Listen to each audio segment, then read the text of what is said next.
అందరికీ నమస్కారం. ఇవాళ మనతో ప్రముఖ ఆధ్యాత్మికవేత్త జ్యోతిష్య వాస్తు పండితులు బ్రహ్మశ్రీ ఉమామహేశ్వర సిద్ధింద గారు మనతో ఉన్నారు. వారితో మాట్లాడదాం. గురుగారు నమస్కారం. ఆయుష్మాన్. గురుగారు, అక్టోబర్ నెలలో కన్యా రాశి వారికి ఎటువంటి ఫలితాలు ఉండబోతున్నాయి కాస్త వివరించండి. అక్టోబర్ నెల కన్యా రాశి వారి విధానం అంటే కన్యా రాశిలోనే ఇందాక చెప్పుకున్నాం కేతువు, రవి, బుధుడు. రవి బుధుల కలయిక బుధ ఆదిత్య యోగం అంటారు. ఎప్పుడైతే రవికి బుధుడికి కూడా శత్రువు అయిన కేతుగ్రహం అక్కడ కలిగి ఉన్నాడు, దానికి తోడు రాహుగ్రహ వీక్షణ ఈ యొక్క రాశి మీద ఉన్నందువల్ల నిపుణతత్వాన్ని కోల్పోయారు, నిపుణ యోగాన్ని కోల్పోతారు. కానీ నిపుణ యోగాన్ని కోల్పోయినంత మాత్రాన నష్టదాయకమైన ఫలితాలు వచ్చేస్తున్నాయా? ఈ కన్యరాశి వారికి రావు. శుభదాయకమైన ఫలితాలు పొందుతారు. వివాహాలు చేస్తారు. వివాహాలు కాని వారికి వివాహాలు అవుతాయి. వివాహాలు చేస్తారు, వివాహాలు కాని వాళ్ళకి వివాహాలు జరుగుతాయి. అలాగే తీర్థయాత్ర ఫలితాలు పొందుతారు. దూర ప్రయాణాలు చేస్తారు. అత్యంత దూరమైన ప్రయాణాలు చేసే కాశీ, రామేశ్వరం వంటి పుణ్యక్షేత్రాలకు కూడా వీళ్ళకి ఈ యొక్క నెలలో వెళ్ళే అవకాశాలు ఎక్కువగా కనబడుతూ ఉన్నాయి. అంటే పుణ్యక్షేత్ర విధానాన్ని ఎక్కువగా కన్యారాశి వారికి జరుగుతూ ఉంది. అయితే వ్యాపార రంగంలో ఉన్న వారి యొక్క పరిస్థితులు ఏమున్నది? నూతన వ్యాపారాలు ప్రారంభిస్తారు ఈ కన్యారాశి వారు. ఏదో వ్యాపారం చేస్తున్నారండి, బంగారు వ్యాపారమే చేస్తున్నాడు అనుకుందాం మనం. అంటే బంగారు రేటు ఎక్కువ ఉంది కాబట్టి ఇప్పుడు బంగారు రేటు తగ్గింది, మన బడ్జెట్లో బంగారు రేటు తగ్గించాడు కాబట్టి కొంచెం బంగారం తగ్గుముఖం పెట్టిందనగానే మన వాళ్ళు ఏంటంటే దాని మీద పడతారు. బంగారు వ్యాపారం చేస్తున్నాము ఉన్నవాడు ఉన్నాడు. ఈ బంగారంతో పాటు బంగారు వ్యాపారం ఒకటే చేయడు, ముత్యాలు పెడతాడు, రత్నాలు పెడతాడు. ఇలాగ వ్యాపారాన్ని పెంచుకుంటారు. కొత్త వ్యాపారాన్ని, నూతనంగా వ్యాపారాన్ని సంతరింపజేసుకునే విధానాలు కూడా ఇక్కడ ఉంటాయి. ఈ కన్యరాశి వారికి లాభదాయకమైన ఫలితాలు పొందుతున్నారు. ఇంకా లాభదాయకమైన ఫలితాలు పొందుతున్నారంటే శుభదాయకమే కదా, అందరికీను కుటుంబం కలకలలాడుతుంది కదా. ఎప్పుడైనా కొద్దిగా ధనం తక్కువగా వచ్చో ఇబ్బందికరమైన పరిస్థితులు ఉంటే అటువంటి అప్పుడు నష్టపోతున్నాడండి అనుకుంటాం. 10 రూపాయలు వస్తున్నాయి, కష్టపడుతున్నారు, న్యాయమైన వ్యాపారం చేసుకుంటున్నారు, అన్యాయం చేయట్లేదు, సంపాదిస్తున్నారు, బాగానే ఉంది, శుభదాయకమే. అందులో తీర్థయాత్రలు చేస్తున్నారు అంటే, పుణ్యక్షేత్రాలు తిరుగుతున్నారంటే మంచి ఫలితాలే పొందడం అనేది జరుగుతుంది. అటువంటి విధంగా కన్యారాశి వారు ఉద్యోగస్తులు కానీ, వ్యాపారస్తులు కానీ, వ్యవసాయం చేసేవారు కానీ 6 గంటల నుంచి సాయం దాకా వంచిన నడుని ఎత్తడానికి ఉండదు, అవకాశం ఉండదు వాళ్ళకి. అంత కష్టదాయకమైన ఫలితములు చేస్తారు. కష్టానికి తగిన ప్రతిఫలాన్ని పొందుతున్నారు. ముఖ్యంగా శ్రామికులైన వాళ్ళు ఎక్కువ ఉంటుంది. ఇక ఇదే రంగంలోని ఇంకొక విషయం కూడా మనం కన్యారాశి వారికి ముఖ్యంగా చెప్పుకోవాలి. Drivers, taxi drivers, auto drivers, bus drivers, lorry drivers, ఎవరైనా వాహన డ్రైవర్స్ ఎవరైతే ఉన్నారో అత్యంత జాగ్రత్తగా ఉండాలి. ఎందుకంటే కేతువు అక్కడే ఉన్నాడు, బుధుడు అక్కడే ఉన్నాడు, రవి అక్కడే ఉన్నాడు. ఈ ముగ్గురి మీద రాహుగ్రహ వీక్షణ ఉంది. ఎప్పుడైతే ఈ వీక్షణ ఉండి కన్యారాశి మీద కుజ దృష్టి ఉంది, మిథున రాశిలో కుజుడు ఉండి కన్యరాశిని చూస్తున్నాడు చతుర్థ స్థానంలో. దాని వలన వాహన ప్రమాదాలు సంప్రాప్తమయ్యే పరిస్థితి డ్రైవర్ల గురించి చెప్తున్నాను. కన్యరాశిలో ఉన్న వాళ్ళు అందరూ డ్రైవర్లే ఉండరు కదా, సొంతంగా కారు నడుపుకునే వాళ్ళు ఉంటారు, వాళ్ళకి పర్లేదు, బాగానే ఉంది. సో డ్రైవర్లు కొంచెం డ్రైవర్స్ అనేవాళ్ళు, డ్రైవింగ్ చేసేవాళ్ళు ధనాన్ని తీసుకుని డ్రైవ్ చేస్తారు కదా. ఇప్పుడు ఆటో డ్రైవర్ అంటే ఉట్టిన ఎక్కించకూడదు కదా, ఎంతో కొంతమంది ధనం ఇవ్వాలి. అలాగే ఒక ట్యాక్సీ డ్రైవర్ అయినా, ఒక లారీ డ్రైవర్ అయినా, ఒక ఆర్టీసీ డ్రైవర్ అయినా, బస్ డ్రైవర్ ఆయన జీతం ఇచ్చుకుని నెలకు వస్తుంది. ఇటువంటి డ్రైవింగ్ ఉద్యోగంలో ఉన్న వాళ్ళు చేసేది ఎక్కువగా శ్రద్ధ తీసుకోవాల్సిన పరిస్థితి ఉంది. గురుగారు, ఈ రాశి వారికి ఆరోగ్యపరంగా ఏమైనా జాగ్రత్తలు తీసుకోవాల్సిన అవసరం ఉందంటారా? ముఖ్యంగా ఆరోగ్య విషయం నుంచి చాలా జాగ్రత్తలు తీసుకోవాలి ఈ కన్యరాశి వారికి. వీరికి కన్యరాశిలో ఉన్నవాళ్ళు పెద్ద అజానబాహులు అయ్యి ఉండరు, కొంచెం పొట్టిగానే ఉంటారు, స్థూల శరీరం ఉంటుంది. అంటే కొంచెం లావుగా ఉన్నాడు, అందమైన రంగులో ఉన్నాడు, చాలా ఆరోగ్యవంతుడు అనుకోవడం తప్పు. అనారోగ్యం కూడా అక్కడే వెళ్తూ ఉంటుంది. వీళ్ళకి ఉదర సంబంధమైనటువంటి వ్యాధుల్ని తీసుకొచ్చి పెడతా ఉంటుంది. కంటికి సంబంధించిన వ్యాధులు కూడా వస్తాయి. ఉదరానికి, కంటికి, ముఖ్యంగా స్త్రీలకి గర్భాశయ విధానంలో వ్యాధులు తీసుకొస్తుంది.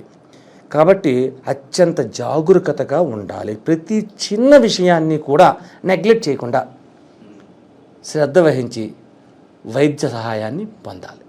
ఈ రాశి వారికి వివాహ సంబంధ ప్రయత్నాలు ఫలించే అవకాశం ఉన్నాయంటారా? వివాహ సంబంధ ఫలితములు అంటే అక్టోబర్ నెలలో నిజంగా ముహూర్తాలు పెద్దగా లేవు. ఇప్పుడు ప్రయత్నం చేసుకుంటే డిసెంబర్ నెలలో కల్లా అది సక్సెస్ అవ్వడానికి అవకాశం చాలా ఉంది. అంటే దీంట్లోని ఈ మిథున రాశి వారికి ముఖ్యంగా మనం చెప్పే రెమెడీస్లో కూడా ఇటువంటి వాటికి ఉపయోగపడుతుంది. అన్నిటికి సంబంధించిన రెమెడీయే మనం చెప్పుకుందాం. వైవాహిక సంబంధాలు ఎలా ఉండబోతున్నాయి ఈ రాశి వారికి? వైవాహిక సంబంధములు, భార్యాభర్తల అన్యోన్యత బాగానే ఉంది. అయితే ఇక్కడ చెప్పకూడని మాట, కొంచెం ఇబ్బందికరమైన మాట ఏంటంటే పురుషులు అన్య స్త్రీ సంబంధాన్ని కోరుకుంటారు. అది పద్ధతి కాదు, మంచిది కూడా కాదు. వైవాహిక సంబంధం భార్యాభర్తలు కలిసి కళ్యాణ బంధం అంటే 7 అడుగులు ముడివేసి అగ్ని సాక్షిగా వివాహం చేసుకున్న భార్య ఉండగా వేరొక స్త్రీని ఆశించడం అనేది మూర్ఖత్వం అంటారు, తప్పది. కాబట్టి ఆ యొక్క ఆలోచన ఉంటుంది, ఆలోచన వస్తుంది, కానీ జాగ్రత్త పడండి. అనవసరం ఇబ్బందికరమైన పరకాంత యొక్క వల్ల రావణ బ్రహ్మంత వాడే నష్టాన్ని పొందాడు. సర్వరాజ్యాన్ని పోయింది, సర్వ సైన్యాన్ని హతమై ఆఖరికి అతను కూడా మరణించాడు. దుర్యోధనుడంత గొప్పవాడే ద్రౌపదీ మాత యొక్క మీద కన్ను వేసి లేదా ఇంకోటి ఏదో చేసినందువల్ల సామ్రాజ్యమే పోయింది. కాబట్టి పరస్త్రీ కాంచ పుస్తకం వనిత విక్తం పరహస్తం గతం గత అన్నారు. పుస్తకమైనా వనిత అయినా ధనమైన పరహస్తం అంటే పరాయ హస్తంలోకి వెళ్తే మళ్ళీ పవిత్రంగా రాదు. కాబట్టి జాగ్రత్త పడాలి, మనం కూడా అదే జాగ్రత్తలో ఉండాలి. ఈ కన్యరాశి వారికి వైవాహిక విధానం గురించి చెప్పవలసిన ప్రత్యేకమైన సూచన ఇది. అలాగే గురుగారు, ఈ రాశి వారికి అప్పుల బాధ నుంచి ఉపశమనం కలిగే అవకాశం ఉందంటారు? అప్పుల బాధలంటే వీళ్ళు కన్యరాశిలోని అప్పులు చేసింది ఏది? వ్యాపారం బాగుంది, వ్యవహారం బాగానే ఉంది, అప్పు చేయాలని అవసరం ఉంది నీకు? అప్పు ఎప్పుడు చేయాలి? కొత్త వ్యాపారాన్ని సంతరింపజేసుకున్నప్పుడు ఒక పెద్ద షాపింగ్ మాల్స్ పెడతారండి.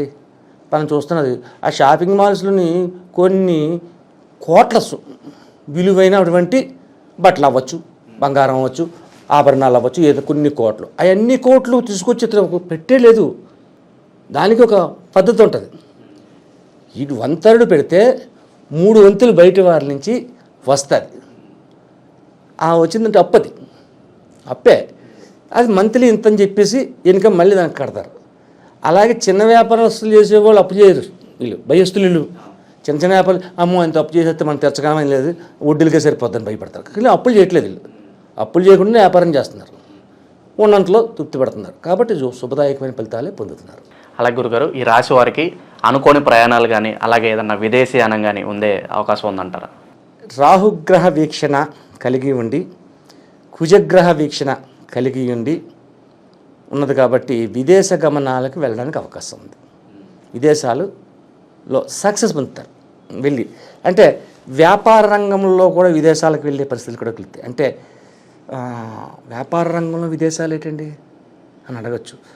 అలా కాదు. ఇప్పుడు చైనా ఉంది, మన శత్రుదేశం వచ్చి చైనాలోని ఎక్కువగా ఎలక్ట్రానిక్స్ గూడ్స్ అని ఇవన్నీ రకరకాల బొమ్మలని రకరకాల వస్తువులని తయారు చేస్తారు, చాలా చీప్. ఈ చైనా వెళ్ళి అది తెచ్చుకుని ఇక్కడ వ్యాపారం చేసేవాళ్ళు చాలామంది ఉన్నారు. చైనా వస్తువులు మన వాడే సెల్ ఫోన్స్ కూడా చైనాకు సంబంధించినవి ఎక్కువ ఉంటాయి. కాబట్టి వ్యాపార రంగంలో అప్పు చేయడం అనేది సహజం, తీర్చడం అనేది చిన్న వ్యాపారం. చిన్న అంగడి ఉందండి, కిరాణా కొట్టు, ఆడేదో ₹1,00,000 పెట్టుబడి పెట్టుకుని నడుపుకున్నాడు. ఆడ వ్యాపారంలో అప్పు చేయవలసిన అవసరం లేదు, అప్పు చేయకూడదు. అప్పు చేయడు కూడాను. ఉన్నదాన్ని నడుపుకుంటూ వెళ్తాడు, పెంచుకుంటాడు. పెద్ద వ్యాపారస్తులు అప్పు చేయక తప్పదు, అప్పు తీర్చక తప్పదు. కోట్లు షాపింగ్ మాల్స్ మనం చూస్తున్నాం, అన్నీ ఒక్కలే పెడతలేదు, అందులో చాలామంది ఉంటారు భాగస్తులు. అలా గురుగారు, ఈ రాశి వారు ఎటువంటి పరిహారాలు చేసుకుంటే వీళ్ళు శుభ ఫలితాలు పొందే అవకాశం ఉందంటారు? ఈ రాశి వారి కూడా దత్తాత్రేయ స్వామిని దర్శించండి. గురువారం నాడు దత్తుని గురువారం నాడు అంటే బ్రహ్మ విష్ణు మహేశ్వర విధానం. ఇక్కడ రవి బుధ కేతువుల కలయిక అని చెప్పుకున్నాం. రవి బుధ కేతువుల కలయిక నుంచి ఉన్నందువలన దత్తాత్రేయుడికి విషయాన్ని రావాల్సి వచ్చింది. ఇక్కడ దత్తాత్రేయుడికి పాలాభిషేకం చేయించండి గురువారం నాడు. ఎన్ని గురువారాలు వస్తే అన్ని గురువారాలు దత్తాత్రేయ స్వామి యొక్క ఆరాధన చేయండి. అలాగే పాలకోవా బిళ్ళలాగా ఉంటాయి కదా, ఆ పాలకోవా బిళ్ళలు తీసుకొచ్చి ఆరాధన చేసిన తర్వాత కొబ్బరికాయ అరటిపళ్ళు ఎన్ని మామూలే పాలాభిషేకం చేసినప్పుడు అయినా ఈ యొక్క పాలకోవా బిళ్ళల్లో కూడా నివేదన చేయించండి. నివేదన చేయించి 10 మందికి అది పెట్టుకోండి. అది పంచం చేస్తున్నది. దానివలన విపత్కర పరిస్థితులు ఏదైతే ఉన్నాయో, దత్తుని యొక్క విధానం చిన్నది కాదు. బ్రహ్మ విష్ణు మహేశ్వరి ముగ్గురు కలిసి దత్తాత్రేయ విధానం. దత్తాత్రేయుని యొక్క గొప్ప విషయం నుంచి చెప్పాలంటే అన్యులు ఎవరు సరిపోరు. అంత గొప్పటి ఆరాధనాభావం కలిగిన దైవం ఆయన. అటువంటి ఆరాధించండి. ఆయన్ని ఆరాధిస్తే ఇటువంటి, నేను ఇందాక చెప్పాను లారీ డ్రైవర్స్ అందరికీ వాహన ప్రమాదములు ఉన్నాయి అని. ఈ వాహన ప్రమాదాలు తొలగించడానికి ఈ దత్తాత్రేయుని యొక్క దర్శన విధానం వల్ల, అభిషేకం వల్ల అత్యంత శుభదాయకమైన ఫలితములు పొంది గండకాలం నుంచి పక్కకి వెళ్ళి అధికమైన శుభదాయకమైన ఫలితాలు పొందడం అనేది తథ్యం. అక్టోబర్ నెలలో కన్యా రాశి వారికి ఎలాంటి ఫలితాలు ఉంటాయి, అలాగే వీరు చేసుకోవాల్సిన పరిహారాలు తెలియజేసినందుకు ధన్యవాదాలు గురు. ఆయుష్మాన్ భవ.